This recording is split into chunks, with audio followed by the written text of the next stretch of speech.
பள்ளி விடுமுறையை ஒட்டி குழந்தைகள் உறவினர்களுடன் குறிஞ்சிப்பாடியிலிருந்து அருகே உள்ள பெரியகுப்பம் கடற்கரைக்கு குளிக்கச் சென்ற இளம்பெண்ணை கிண்டல் செய்ததுடன் தாக்குதல் நடத்திய காட்சிதான் இது. என்ன நடந்தது கடலூரில்? கடலூர் மாவட்டம் குறிஞ்சிப்பாடி பகுதியைச் சேர்ந்தவர் 24 வயது இளம்பெண். குடும்பத்துடன் நேற்று மாலை கடலூர் அருகே உள்ள பெரியகுப்பம் கடற்கரைக்கு சென்றுள்ளார். அங்கு கடலில் குளித்து விளையாடியுள்ளார். பின்னர் பெண்கள் கடற்கரை மணலில் நடந்து வந்தபோது இவர்கள் குளித்த இடத்திற்கு அருகே உள்ள தியாகவில்லி கிராமம் லெனின் நகரைச் சேர்ந்த சில இளைஞர்கள் அங்கு வந்துள்ளனர்.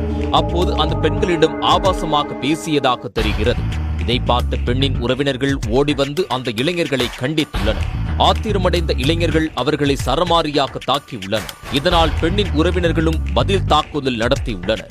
இந்த தாக்குதல் குறித்த வீடியோ காட்சிகள் சமூக வலைதளங்களில் வெளியாகி பெரும் பரபரப்பை ஏற்படுத்தியது. இந்த சம்பவம் குறித்து பாதிக்கப்பட்ட பெண்ணின் குடும்பத்தினர் கடலூரில் உள்ள காவல்துறை உயரதிகாரிகளுக்கு வீடியோவை அனுப்பி தகவல் தெரிவித்துள்ளனர். அவர்கள் உத்தரவின் பேரில் புதுச்சத்திரம் போலீசார் இதுகுறித்து விசாரணை நடத்தினர். சம்பவம் குறித்து குறிஞ்சிப்பாடியைச் சேர்ந்த பாதிக்கப்பட்ட பெண்ணிடம் புதுச்சத்திரம் போலீசார் புகாரை பெற்று விசாரணை நடத்தினர். குழந்தைங்களுக்கு லீவுன்னு சொல்லிட்டு நாங்கள் 7 பேர் வந்து பெரியகுப்பை பீச்சில் வந்து குளிக்க வந்தோம். நாங்கள் குளிச்சுட்டு இருக்கும்போது இவங்க குடிச்சிட்டு அப்பதான் வந்திருந்தாங்க.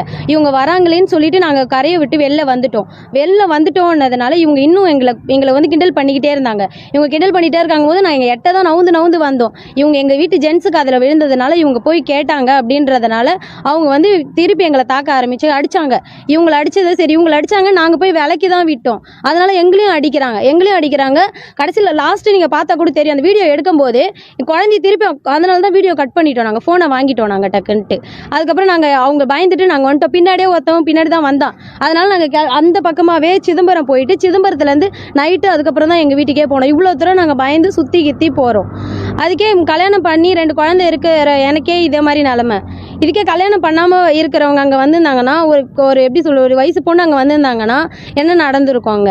விசாரணையை தொடர்ந்து போலீசார் தியாகவள்ளி கிராமத்தைச் சேர்ந்த 24 வயது மாணிக்கவேல், 21 வயது தினேஷ், 22 வயது சரவணன், 24 வயது பிரவீன் ஆகிய 4 பேர் மீதும் 5 பிரிவுகளின் கீழ் வழக்கு பதிவு செய்தனர். புதுச்சத்திரம் போலீசார் மற்றும் சிதம்பரம் குற்றப்பிரிவு போலீசார் தியாகவள்ளி கிராமத்திற்கு சென்று விசாரணை நடத்தினர். இச்சம்பவத்தில் ஈடுபட்ட தியாகவள்ளி கிராமத்தைச் சேர்ந்த மாணிக்கவேல், தினேஷ், சரவணன் ஆகிய 3 பேரையும் போலீசார் புதுச்சத்திரம் காவல் நிலையத்துக்கு அழைத்து வந்து அவர்களிடம் நடந்த சம்பவம் குறித்து விசாரணை நடத்தினர். விசாரணையின் முடிவில் 3 பேரையும் போலீசார் கைது செய்தனர். இச்சம்பவத்தில் ஈடுபட்டு தலைமறைவாக உள்ள பிரவீன் என்பவரை போலீசார் தொடர்ந்து தேடி வருகின்றனர். இந்த சம்பவம் குறித்து புதுச்சத்திரம் போலீசார் தொடர்ந்து விசாரணை நடத்தி வருகின்றனர். பொழுதுபோக்கிற்காக கடற்கரைக்கு வந்த பெண்களை கிண்டல் செய்து தாக்கியதுடன் அதை தட்டி கேட்ட குடும்பத்தினரையும் தாக்கிய சம்பவம் கடலூர் மாவட்டத்தில் பெரும்